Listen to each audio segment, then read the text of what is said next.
தொடர்ந்து சாட்டை துரைமுருகனாக இருக்கட்டும், இல்லை சீமான் அவர்களாக இருக்கட்டும், திமுக மீதான விமர்சனங்களை தாண்டி இப்போ தொடர்ந்து தாவேக்க மீதான விமர்சனங்களை மட்டுமே வச்சுட்டு இருக்காங்க. தாவேக்க தொடங்கிய மாத்திரையிலிருந்து அந்த கட்சிக்கு முடிவு எழுதப்படுவதற்கான சூழல் உருவாகிவிட்டது. அவர் முதலாக பயணத்தை விக்கிரவாண்டியில் தொடங்குற பொழுதே நாம் தமிழர் கட்சி விக்கிரவாண்டியில் அடக்கம் செய்யப்பட்டு விட்டது. இப்போ நான் தாவேக்காவில் சேர்ந்தவுடனே அவருக்கு இன்னும் ஆத்திரம் பொங்குகிறது. சாக போகிற நாய் என்ன செய்யும்? கூரை மீது எகிரித்தாவும். சாக போகிற நாய் எது?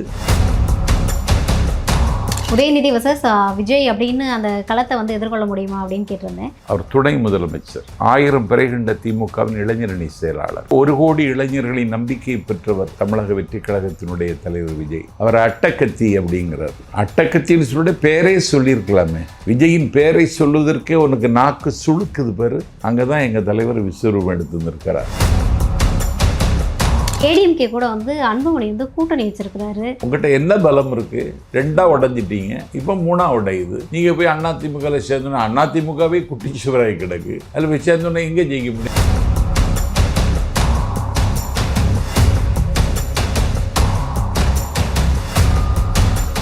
சார் வணக்கம். வணக்கம். எப்படி சார் இருக்கீங்க? நல்லா இருக்கேன். சார் இதுக்கு முன்னதான் அவங்ககிட்ட நேர்காணல் எடுக்கும்போது திராவிட கழக பேச்சாளர் அப்படின்ற ஒரு விஷயம், திராவிட இயக்க இப்போ சம்பத் சார் தாவேக்கால ஜாயின் பண்ணதுக்கப்புறம் இப்போ தான் முதல் முறையாக நேர்காணல் எடுக்கிறதுக்கான வாய்ப்பு கிடைச்சது. தொடர்ந்து சாட்டை துரைமுருகனாக இருக்கட்டும், இல்லை சீமான் அவர்களாக இருக்கட்டும், திமுக மீதான விமர்சனங்களை தாண்டி இப்போ தொடர்ந்து தாவேக்க மீதான விமர்சனங்களை மட்டுமே வச்சுட்டு இருக்காங்க. இப்போ என்ன பெரிய கேள்வி எழுது அப்படின்னா, இவங்க தேர்தலில் பயணிக்கணுன்றதுக்காக பேசுகிறாங்களா, இல்லை ஆட்சியை பிடிக்கணும்னு பேசுகிறாங்களா, இல்லை திமுக கொடுத்த பட்ஜெட்டுக்கு தாவேக்க எப்படியாவது ஒழிச்சு கட்டணுன்றதுக்காக பேசிகிட்டு இருக்காங்களான்ற ஒரு கேள்வி வருது. தாவேக்க தொடங்கிய மாத்திரையிலிருந்து அந்த கட்சிக்கு முடிவு எழுதப்படுவதற்கான சூழல் உருவாகிவிட்டது. அதிலும் தாவேக்காவினுடைய தலைவர் தளபதி விஜய் பயணம் தொடங்கிய பொழுதே, அவர் முதலாக பயணத்தை விக்கிரவாண்டியில் தொடங்குற பொழுதே அந்த கட்சி நாம் தமிழர் கட்சி விக்கிரவாண்டியில் அடக்கம் செய்யப்பட்டு விட்டது. அதற்கு பிறகு அவர் தொடர்ந்து பயணிக்கிற பொழுதெல்லாம், அவர் எங்கெல்லாம் எங்கள் தலைவர் நடந்து போகிறாரோ அங்கெல்லாம் அந்த கட்சி அப்படியே சமாதியாகி விடுகிறது. நாம் தமிழர் கட்சியை கருத்தியல் ரீதியாக கடுமையாக விமர்சிக்கிறேன். நான் எங்கள் பெரியாரை, அண்ணாவை தொடர்ந்து அவமதிப்பதற்கு யாரிடத்திலோ கைக்கூலி கொண்டு வாங்கி கொண்டு குறைக்கிற அந்த பேர்வழியை கருத்தியல் ரீதியாக எதிர்கொள்ளதான் நான் விரும்புகிறேன். ஆகவே நான் தொடர்ந்து விமர்சித்து வருகிறேன். நான் வைகோவோடு பயணித்தர காலத்திலேயே இவன் ஒரு போலி, இவன் ஒரு காலி, இவன் ஒரு கூலி, இவன் ஒரு கேலி என்று நான் தொடர்ந்து விமர்சித்து வந்திருக்கிறேன். ஒரே மேடையில் என்னை எதிர்கொள்ள தயாரா என்று நான் அறைகூவலம் விட்டிருக்கிறேன். ஒரு கூடங்குளம் அணு உலை எதிர்ப்பு இயக்கம் நடத்திய பச்சை தமிழகத்தின் தலைவர் சுப உதயகுமார் கூடங்குளம் அணு உலை எதிர்த்து தியாகராயனர் ஒரு பொதுக்கூட்டம் போட்டார். அந்த பொதுக்கூட்டத்திற்கு நான் உரையாற்றுவதற்கு மேடைக்கு போகும் பொழுது மேடையில் இவர் இருக்கிறார், செந்தமிழன் சீமான். நான் அவருடைய முகத்தை கூட பார்க்கவில்லை. நான் ஒரு ஓரமாக உட்கார்ந்து கொண்டேன். கட்டுக்கடங்காத கூட்டம். யாரை கடைசியில் பேச அழைப்பதென்று சுப உதயகுமாருக்கே ஒரு தயக்கம். நான் ஒரு சொற்பொழிவாளனாக தமிழ்நாட்டில் வலம் வருகிறவன், அதனாலேயே புகழ் ஈட்டியவன், அதனாலே மக்கள் மன்றத்தின் நிற்பவன்னா, அவர் ஒரு கட்சியினுடைய தலைவருங்கிற முறையில் யாரை கடைசியில் விடுன்னு குழப்பமாக இருக்குன்னு என்கிட்டே சொன்னார் சுப உதயகுமார். ஒரு குழப்பமும் உங்களுக்கு தேவையில்லை, சரியோ தவறோ அவர் அமைப்பினுடைய தலைவர், அவரே கடைசியில் விடுங்க, நான் முதல்ல பேசுகிறேன்னு. நான் முதல்ல பேசிட்டேன். அணு உலையால் ஏற்படக்கூடிய ஆபத்துகள், உலகெங்கு நடந்த அழிவுகள், கொல்லப்பட்ட மனிதர்களின் எண்ணிக்கை எல்லாம் விவரமாக நான் அள்ளி கொட்டினேன். அதற்கு பிறகு சீமான் பேச ஆரம்பித்தார். வந்திருந்த கூட்டம் கலைந்து போயிற்று. என்னை எதிர்கொள்ள முடியாது, இன்னும் முடியாது. இப்போ நான் தாவேக்காவில் சேர்ந்தவுடனே அவருக்கு இன்னும் ஆத்திரம் பொங்குகிறது. அதனால் சாகப்போகிற நாய் என்ன செய்யும்? கூரை மீது எகிரி தாவும். அணைய போகிற விளக்கு என்ன செய்யும்? நல்லா பிரகாசிக்கும். சாகப்போகிற நாய் எது? அணைய போகிற விளக்கு அது. நாஞ்சில் சம்பத் 1 கோடி இளைஞர்களின் கொள்ளிடம் தாவேக்காவில் என்னை நான் ஒப்படைத்து கொண்டு நான் பயணித்து கொண்டிருக்கிறேன். இன்றைக்கி பெருங்குடியில் பேச போகிறேன். 9ஆம் தேதி நியூஸ் 18 விவாத அரங்கத்தில் தாவேக்கா சார்பில் கலந்து கொள்ள இருக்கிறேன். 11ஆம் தேதி போடி நாயக்கனூருக்கு பேச போகிறேன். 12ஆம் தேதி பொங்கல் விழாவுக்கு ஊருக்கு போயிடுவேன். சார், இதுக்கு முன்னே நான் ஒரு நேர்காணல் பண்ணும்போது நான் உங்ககிட்ட ஒரு கேள்வி முன் வச்சுருந்தேன். என்ன அப்படின்னா, உதயநிதி வர்சஸ் விஜய் அப்படின்னு அந்த களத்தை வந்து எதிர்கொள்ள முடியுமா அப்படின்னு கேட்டிருந்தேன். உதயநிதியுமே வந்து ஒரு நல்ல ஆளுமை தான், விஜயுமே வந்து ஒரு நல்ல ஆளுமை தான் சொன்னீங்க. இப்போ வந்து யார் வந்து களத்தில் வந்து இருக்கிறாங்க அப்படின்னு நீங்கள் நினைக்கிறீங்க? இந்த உதயநிதி தமிழக வெற்றிக் கழகத்தினுடைய தலைவரை கொச்சைப்படுத்துவது மாதிரி பேசுகிறார். உதயநிதி வகிக்கிற பொறுப்பு கழகல்ல. அவர் துணை முதலமைச்சர், 1000 பிறை கண்ட திமுகவின் இளைஞரணி செயலாளர், ஒரு கோடி இளைஞர்களின் நம்பிக்கையை பெற்றவர் தமிழக வெற்றிக் கழகத்தினுடைய தலைவர் விஜய். அவர் அட்டக்கத்தி அப்படிங்கிறார். அட்டக்கத்தின்னு சொல்லிட்டு பேரே சொல்லியிருக்கலாமே. விஜயின் பேரை சொல்லுவதற்கே உனக்கு நாக்கு சுழுக்குது பேர். அங்கே தான் எங்கள் தலைவர் விஸ்வரூபம் எடுத்து வந்திருக்கிறார். ஆகவே விஜய் வந்து காலத்தின் தேவை, அவர் காலத்தின் குரல், அவர் காலத்தின் கட்டாயம். பேரழிவு திமுகவுக்கு வரப்போகிறது. அதிகாரத்திற்கு விஜய் வரப்போகிறார். திமுக அம்மனமாக போகிறது. இல்லை, இதே உதயநிதி வந்தானே இப்போ நல்லா ஃபாஸ்ட்டாக இருக்காங்க, நல்லா செயல்பட்டுக்கிட்டு இருக்காரு, நல்லா செயல்பட்டார். அது எடுக்கலை, அதை அந்த கட்சி தொண்டர்களே ஏற்கலை. அதுதான் கொடுமை. நீங்கள் வடக்கு மண்டல மகாநாடுன்னு போட்டார் திருவண்ணாமலையில். அந்த மேடையை பார்த்தாலே உங்களுக்கு தெரியும். அந்த உட்கார்ந்தவர்கள் யாருக்கு முகத்திலையும் ஒரு தேஜஸ் ஒளி இல்லை, யாரும் உற்சாகமாக இல்லை, கடனுக்குன்னு உட்கார்ந்துருந்தாங்க. அங்கே அவர்களுக்கு ஒரு பாக்கெட்டில் பர்பி, கடலை மிட்டாய், பஃப்பு அப்படின்னு 10 வகையான பொருட்கள் கொடுத்து சாப்பிட்டுட்டு உட்காந்து அப்படி இருக்காங்க. யாருக்கு பேச்சு அன்றைக்கி எடுக்கலை. செத்தவன் கையில் வெத்தலை கொடுத்த மாதிரி கொடுத்த முடிச்சுட்டு போயிட்டாங்க. எங்கள் கூட்டம் அப்படி கிடையாது. நீங்கள் இன்னைக்கு பெருங்குடிக்கு வந்து பாருங்கள். எங்கள் கூட்டத்தில் லட்சக்கணக்கான இவனை மாதிரி தம்பிகள் அப்படியே வந்து நிற்கிறான். கண்ணு கட்டி தூரம் வரைக்கும் நிற்கிறான். எனக்கு ரொம்ப மகிழ்ச்சியாக இருக்குது. நான் இந்த தம்பிகளுக்கு மத்தியில் அண்ணாவை பற்றி பேசுகிறேன், இந்த தம்பிகளுக்கு மத்தியில் பெரியாரை பற்றி பேசுகிறேன், இந்த தம்பிகளுக்கு மத்தியில் அஞ்சலி அம்மாவை பேசுகிறேன். இந்த தம்பிகளுக்கு முன்னாடி இந்தியாவினுடைய விடுதலை போராட்டத்தில் பெரிய அதிசயங்கள் நிகழ்த்திய வீரதீர பெண்மணி ராணி வேலுநாச்சியாரை பற்றி பேசுகிறேன். 2 பிரதமர்களை தீர்மானித்த காமராஜரை பற்றி பேசுகிறேன். ஏன் பாபா சாஹிப் அம்பேத்கரை பற்றி பேசுகிறேன். இந்த தம்பிகளுக்கு இன்றைக்கி நான் ஃபீட் பண்ணுறேன். அவங்கள அரசியலில் பயிற்சி கொடுக்குறேன். அந்த வாய்ப்பு எனக்கு கழகத்தின் தலைவர் விஜய் தந்திருக்கிறார். நான் இன்றைக்கி கேம்பெயின் செக்ரட்டரி. நாடு முழுக்க தேர்தல் பிரச்சாரத்தில் மக்களை சந்திக்க நான் போகிறேன். அரசியலில் பயிற்சி கொடுக்குறீங்க, அரசியலில் வாய்ப்பு கொடுக்குறீங்களா அப்படின்ற ஒரு கேள்வி வருது இல்லை சார் இளைஞர்களுக்கு. தொடர்ந்து வந்து எந்த கட்சியிலேருந்து வேணாலும் நீங்கள் எங்கள் டிவி கேக்கு வாங்கன்னு கூப்பிடும்போது மற்ற கட்சியில் இருக்கவங்களுக்கு வரும்போது மற்ற கட்சியிலேருந்து வரவங்களுக்கு நாங்கள் முன்னுரிமை கொடுக்குறோன்றீங்க. இப்போ கட்சியில் அப்படி சொல்லலையே. மற்ற கட்சியிலேருந்து வரவங்களுக்கு நாங்கள் உரிய அங்கீகாரம் கொடுப்போம். எனக்கு தந்திருக்காங்கல்ல கேம்பெயின் செக்ரட்டரி. ஓகே சார், அப்போ அந்த கட்சிக்குள்ள இருக்கவங்களுக்கு அந்த தகுதி இல்லைன்னு சொல்ல முடியாது. இல்லை, நிர்வாக குழுவினுடைய ஒருங்கிணைப்பாளர் செங்கோட்டைங்க கட்சியில் ஒரு இடத்துலேருந்து வர்றாங்க, அவங்களுக்கு உரிய அங்கீகாரத்தை கொடுக்க வேண்டியது முக்கியமான கடமை. ஓகே, அதான் இப்போ நீங்கள் இளைஞர்களுக்கு நாங்கள் பயிற்சி கொடுக்குறோன்றீங்க அரசியல்ல. அதே இளைஞர்களுக்கு நீங்கள் எப்போ வாய்ப்பு கொடுப்பீங்கன்ற ஒரு கேள்வி. பயிற்சி கொடுக்கறதே எதுக்கு? வாய்ப்புக்கு எதிர்பார்த்து கட்சி பணி ஆற்றக்கூடாது. வாய்ப்பை எதிர்பார்த்தோ லாபத்தை எதிர்பார்த்தோ கட்சியில் இயங்கக்கூடாது. இந்த சபிக்கப்பட்ட சமூகத்துக்கு தொண்டாற்றுவதற்கு. ஏன்னா போதையின் பாதையில் புதைந்து கொண்டிருக்கிறது தமிழம்.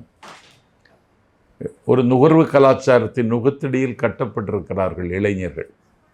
எல்லாரும் ஆண்ட்ராய்டு ஃபோன் என்று சொல்லக்கூடிய ஒரு ஒரு ஒரு ஒரு ஃபோன்லேயே புதைந்து தன்னுடைய பொழுதை கழித்து கொண்டிருக்கிறார்கள். இந்த நாட்டில் தமிழன் யாருக்கும் தாழாமலும் யாரையும் தாழ்த்தாமலும் வாழ வேண்டும்னார் அண்ணா. அந்த அண்ணா சொன்னதை மனசில் வச்சுட்டு அந்த இளைஞர்களை தயார் பண்ணணும். நாஞ்சில் சம்பத்து ஒரு 39 ஆண்டு காலம் பேசிட்டேன். நான் எந்த பதவியை அலங்கரித்தேன்? எனக்கு அப்படி ஒரு நோக்கமே இல்லையே. அது மாதிரி ஒரு இயக்கத்தை வலுப்படுத்தி அது 100 ஆண்டு காலத்திற்கு அந்த இயக்கம் உயிரோடும் உணர்ச்சியோடு இருப்பதற்கு இளைஞர்கள் தேவைப்படுகிறார்கள். அதைத்தான் நான் ஒரு செய்யணும், ஒரு கட்சி. அதை நான் செய்ததுக்கு இன்றைக்கி தயாராகிட்டேன். ஓகே ஐயா, இப்போது நீங்கள் பார்த்துருப்பீங்கன்னு நினைக்கிறேன். ரீசெண்டாக ஒரு நியூஸ் வந்தது இன்றைக்கி தான். ஏடிஎம்கே கூட வந்து அன்புமணி வந்து கூட்டணி வச்சுருக்கிறாரு. இதை எப்படி பார்க்குறீங்க? ஃபஸ்ட்டு முதல்ல பாட்டாளி மக்கள் கட்சியை 3ஆக கிடக்கிறது. 2ஆக தானே? 1ஆக இல்லை. ஆமாம். அப்போ நீங்கள் செய்தி வாசிக்கலைன்னு தெரியுது எனக்கு. இன்னைக்கு காடுவெட்டி குருவினுடைய மகள் தனிக்கட்சி தொடங்க போவதாக அறிவித்திருக்கிறார். காடுவெட்டி குரு தான் பாட்டாளி மக்கள் கட்சிக்கு உயிர் இருந்தவர். அந்த கட்சிக்கு ஆன்மாவாக இருந்தது வன்னியர் சங்கம். அந்த வன்னியர் சங்கத்தை வழிநடத்துகிற கடமைக்கு தலைமை தாங்கியவர் காடுவெட்டி குரு. பாட்டாளி மக்கள் கட்சியினுடைய ஆன்மாவாக இருந்தவர் அவர். திருவண்ணாமலை நாடாளுமன்ற தேர்தலில் திருவண்ணாமலை தொகுதியில் களத்தில் நின்றவர் அவர். அந்த காடுவெட்டி குரு மறைந்து போனார். அவருடைய மரணத்தில் கூட சில சந்தேகங்களை எழுப்பினார்கள். காடுவெட்டி குருவை நிராகரித்தது பாட்டாளி மக்கள் கட்சி, டாக்டர் ராமதாஸ். இன்றைக்கு அவருடைய மகள் தனி கட்சி தொடங்க போகிறாங்க. அப்பனுக்கு மகனுக்கு சண்டை. ஒரு முதலமைச்சர் வேட்பாளர்னு அறிவித்து மாற்றத்தை நோக்கின்னு நான் அன்புமணி என்கிற நான் அப்படின்னு நாடகம் போட்டாங்கல்ல, அப்போதே அந்த தொகுதியிலே ஜெயிக்கலை. முதலமைச்சர் கேண்டிடேட்டுன்னு அறிவித்த அந்த தேர்தலே அவர் ஜெயிக்கலை ஒரு தொகுதியில். கேட்டிங்களா? இப்போ அந்த அவருடைய மனைவி எத்தனையோ வேட்பாளர்கள் நின்னாங்க. எந்த வேட்பாளருக்கும் டாக்டர் ராமதாஸ் பிரச்சாரம் செய்யலை. மருமகளை ஜெயிக்க வைக்கிறதுக்கு குட்டி கரணம் போட்டார். மக்கள் நிராகரித்தார்கள். உங்கள்கிட்ட என்ன பலம் இருக்குது? 2ஆக உடஞ்சிட்டீங்க, இப்போ 3ஆக உடையுது. நீங்கள் போய் அதிமுகவில் சேர்ந்தோன்னா அதிமுகவே குட்டி சுவராகி கிடக்கு. அதில் போய் சேர்ந்தோன்னா எங்கே ஜெயிக்க முடியும்? அதெல்லாம் நடக்காது. ஓகே, இப்போ மறுபடியுமே வந்து ஓபிஎஸ்ஸாக இருக்கட்டும், டிடிவி தினகரனாக இருக்கட்டும், மறுபடியுமே வந்து ஓபிஎஸ் பக்கம் இபிஎஸ் பக்கம் வர்றதுக்கான வாய்ப்புகள் இருக்குன்னு சொல்லப்படுவேன். இபிஎஸ் ஏற்க மாட்டார். இல்லை, இப்போ திமுக வீழ்த்தணும்னா அவங்களுக்கு வந்து சேர்த்து தானே ஆகணும். அது ஒரு ஆப்ஷன் இல்லையா? இல்லை, அவர் சேர்க்க மாட்டேன்னு நிபந்தனை இல்லாமல் சேருகிறேன்னு சொன்னாரே ஓபிஎஸ். ஒரு 3 முறை முதலமைச்சராக இருந்தவர் எந்த நிபந்தனையும் இல்லாமல் சேருகிறேன்னு சொன்ன பொழுதே அவரை சேர்த்துக்கிடலையே. எந்த பொறுப்பும் எனக்கு தேவையில்லை, கட்சி நன்றாக இருந்தால் போதும் என்று ஒரு 36 ஆண்டு காலம் அம்மா அவர்களுக்கு வானமாகவும் சிறகாகவும் இருந்த பெருமாட்டி சின்னம்மா சொன்ன பிறகு ஏற்றுக்கிடலையே. இனிமேல் ஏற்பாருன்னு என்ன உத்தரவாதம்? எடப்பாடிக்கு தலையில் இருக்கிறது மூளை இல்லைங்க, கொழுப்பு. இப்போ அதே டிடிவியும் ஓபிஎஸுமே வந்து தாவேக்கல்ல சேர போகிறதா செங்கோட்டையன் அவர்கள் சொன்னதா ஒரு பேட்டி வந்திருக்குது. ஆமாம், அப்படி ஒரு முயற்சியில் அண்ணன் செங்கோட்டையன் ஈடுபட்டிருக்கிறாரு. வருவதற்கு வாய்ப்பு இருக்கிறது. இப்போ ஓபிஎஸோ டிடிவி தினகரன் அவர்களோ வந்து டிவிக்கு வர்றது பலமாக இருக்கும்னு நினைக்கிறீங்களா? பலமாக தான் இருக்கும். சவுத்தில் 3,42,000 ஓட்டு வாங்கினார். ராமநாதபுரத்தில் அதிமுக 3ஆவது இடத்துக்கு போச்சு. 3,42,000 ஓட்டு. தேனி தொகுதியில் டிடிவி தினகரன் 2,90,000 ஓட்டு. டிடிவி தினகரனும் ஓபிஎஸும் வந்தாச்சுன்னா எங்களுக்கு சவுத் சோன் இருக்குல்ல, கம்ப்ளீட்டாக அடிச்சுட்டு வந்துடும். ஓகே, ஊழலே இல்லாத ஆட்சியை நாங்கள் கொடுப்போம்னு சொல்லிட்டு ஊழல் பண்ண எல்லாரையுமே டிவி கீழே வச்சிருக்கிறது எப்படி சார் ஊழலற்ற ஆட்சியை கொடுக்குன்னு சொல்ல முடியும்? டிடிவி தினகரன் மேலே எத்தனை வழக்குகள் இருக்கிறது? ஓபிஎஸ் அவர்கள் மேலே எத்தனை எப்படி சார்? அது ஒரு சம்பவத்தை நான் பார்க்குறேன். ஊழல் செய்தவங்க திருந்தக்கூடாது அப்படின்னா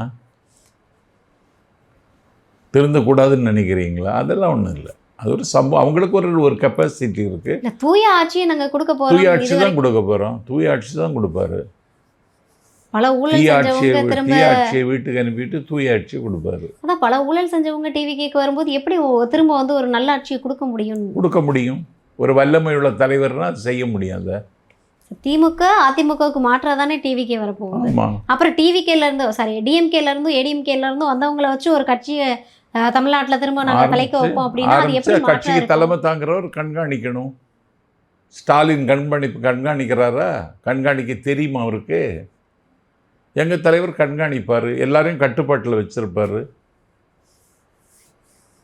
ஊழல் இல்லாத நிர்வாகம் தான் இன்றைக்கி முக்கியம். சார் இப்போது டிவிகேல நீங்கள் இப்போது ரீசெண்டாக கிட்டத்தட்ட 20 பேர் இணைஞ்சிருக்காங்க. திமுகலையாக இருக்கட்டும், அதிமுக பாஜகலேருந்து முக்கிய நிர்வாகிகள் வந்து இணைஞ்சிருக்காங்க. இதே போல் இன்னும் வந்து 16ஆம் தேதி இணைய போகிறதா ஒரு தகவல் வந்திருக்கு. ஆமாம், ஒரு பொங்கலுக்கு முன்னாடியே அதிசயங்களெல்லாம் நடக்க ஆரம்பிச்சு. பொங்கலுக்கு முன்னதாகவே வரும். யாரெல்லாம் வரலான்னு எதிர்பார்க்கலாம்? சீக்கிரட்டை உடைக்க எல்லாரும் வர்றதுக்கு விரும்புகிறாங்க, அதுதான் ஆச்சரியம்.